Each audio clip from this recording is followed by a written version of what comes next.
섬소녀와 깨달음의 길. 사명대사와 해변을 걷다. 제13편 첫 번째 질문자. 첫 번째 구도자와의 만남. 명성의 시작과 당혹감. 사명당이 사라진 지 6개월이 지난 어느 가을날, 욕지도 횟집에 특별한 손님이 찾아왔다. 서울에서 온 듯한 정장 차림의 중년 남성이었는데 그는 음식을 주문하기보다는 계속 은주를 바라보고 있었다. 실례합니다. 남자가 조심스럽게 은주에게 다가왔다. 네, 뭐 도와드릴까요? 혹시 은주 씨가 맞나요? 은주는 당황했다. 자신을 찾아온 손님은 처음이었다. 네, 맞는데요. 저를 어떻게? 인터넷에서 봤습니다. 욕지도의 지혜로운 소녀라는 글을. 남자는 핸드폰을 꺼내 화면을 보여줬다. 어떤 블로거가 욕지도 여행기를 쓰면서 은주와의 대화를 자세히 적어놓은 글이었다. 욕지도 횟집에서 만난 한 소녀의 이야기. 그녀와 나눈 짧은 대화가 내 인생을 바꿔놓았다. 은주는 글을 읽어보고 놀랐다. 몇 달 전 힘들어 보이는 손님과 나눈 대화가 이렇게 자세히 기록되어 있었다. 저는 박민수라고 합니다. 서울에서 회사를 운영하고 있어요. 안녕하세요. 사실 제가 지금 매우 힘든 상황에 있어서요. 이 글을 보고 혹시나 하는 마음으로 찾아왔습니다. 정화 씨가 다가와서 말했다. 은주야, 손님이랑 조용한 데서 얘기해봐. 뒤쪽 자리로 가세요. 민수는 은주와 마주 앉아 자신의 사연을 털어놓기 시작했다. 저는 20년 동안 IT 회사를 운영해왔어요. 꽤 성공했다고 생각했는데 무슨 일이 있으셨어요? 최근에 큰 사업에 실패했어요. 모든 돈을 투자했는데 완전히 망했어요. 민수의 목소리가 떨렸다. 직원들도 다 해고해야 하고 집도 팔아야 하고 가족들에게도 미안하고. 은주는 조용히 들었다. 그런데 가장 힘든 건 제 자신을 믿을 수 없게 됐다는 거예요. 20년 동안 쌓아온 모든 게 한순간에 무너졌거든요. 많이 힘드셨겠어요. 그래서 이런 생각도 했어요. 차라리 죽는 게 나을까? 은주는 민수의 깊은 절망을 느꼈다.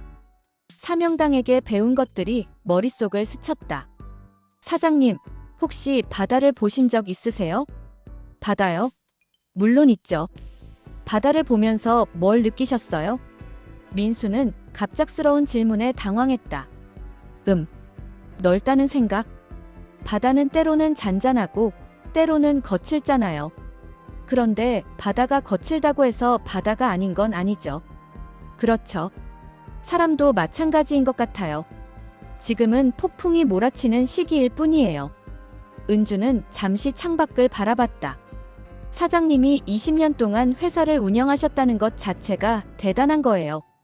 그 능력이 사라진 건 아니잖아요. 하지만 결과적으로는 실패했잖아요. 실패와 실패자는 다른 것 같아요. 민수가 고개를 들었다. 어떻게 다른가요? 실패는 일이고 실패자는 사람이에요. 일이 잘못됐다고 해서 사람이 잘못된 건 아니죠. 은주는 민수의 눈을 바라보며 말했다.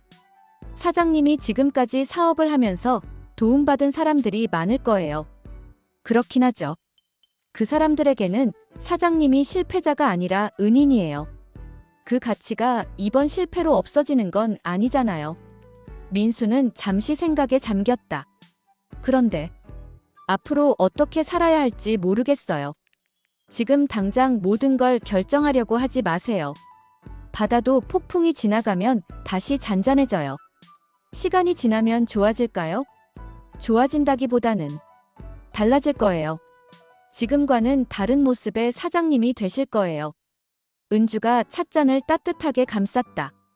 이 찻잔도 한때는 흙이었어요. 불에 구워져서 깨질 뻔했지만 그래서 단단한 찻잔이 된 거죠.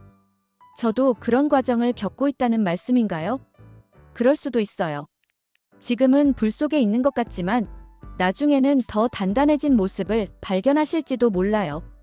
민수는 오랫동안 침묵했다. 그러다가 눈물을 흘리기 시작했다. 죄송해요. 갑자기 눈물이. 괜찮아요. 울고 싶을 때 우는 것도 필요해요. 몇 달 동안 참고만 있었는데 이상하게 마음이 편해지네요. 은주는 조용히 휴지를 건네줬다. 혹시 이런 지혜를 어디서 배우셨어요? 이 나이에 이런 말을 할 수 있다는 게 신기해요. 은주는 잠시 망설였다. 사명당과의 일을 말해야 할까? 하지만 사명당이 함부로 말하지 말라고 했던 것이 생각났다. 그냥 바다에서 배운 거예요. 매일 바다를 보면서 살다 보니까. 바다에서? 네. 자연은 많은 것을 가르쳐줘요. 인내하는 법, 변화를 받아들이는 법. 민수는 감탄했다. 정말 대단해요. 제가 대학에서, 회사에서 배운 것보다 더 깊은 지혜네요. 아니에요. 그냥 제가 느낀 걸 말씀드린 것 뿐이에요. 민수는 몇 시간을 더 머물며 은주와 대화했다. 처음에는 절망에 빠져있던 그의 얼굴이 점점 밝아졌다. 정말 고마워요. 오늘 대화 덕분에 다시 살아갈 힘이 생겼어요. 다행이에요. 혹시 다시 찾아와도 될까요? 은주는 당황했다. 자신이 무슨 특별한 사람인 것처럼 여겨지는 것이 부담스러웠다. 저는 그냥 평범한 사람인데요. 아니에요. 평범한 사람이 이런 위로를 줄 수 있을까요? 민수가 마지막 통영행배로 떠난 후 정화 씨가 은주에게 말했다. 은주야, 방금 그 손님 완전히 달라졌더라. 그래요? 처음 왔을 때는 죽을 것 같은 얼굴이었는데 나갈 때는 희망에 찬 얼굴이었어. 그냥 이야기를 들어드린 것뿐인데요. 그게 쉬운 일이 아니야. 너는 정말 특별한 아이야. 그날 밤 은주는 혼란스러웠다. 자신이 한 말이 정말 그 사람에게 도움이 된 걸까? 아니면 그냥 우연일까? 일기에 썼다. 오늘 처음으로 나를 찾아온 사람이 있었다. 박민수라는 분인데 사업 실패로 절망에 빠져 있었다. 나는 그냥 사명당님께 배운 것들을 떠올리며 이야기했을 뿐인데 그분이 많이 달라지셨다. 내가 정말 도움이 된 걸까? 아니면 그분이 원래 회복할 준비가 되어 있었던 걸까? 잘 모르겠다. 하지만 한 가지 확실한 건 누군가의 이야기를 진심으로 들어주는 것만으로도 큰 힘이 된다는 것이다. 며칠 후 또 다른 손님이 찾아왔다. 이번에는 부산에서 온 중년 여성이었다. 혹시 은주 씨인가요? 인터넷에서 소문을 듣고 왔어요. 은주는 깨달았다. 이제 시작일 뿐이라는 것을. 자신도 모르는 사이에 무언가가 시작되고 있었다. 그날 밤 연화도 방향을 바라보며 은주는 중얼거렸다. 사명당님, 이제 제가 해야 할 일이 시작된 건가요? 바람이 불어왔다.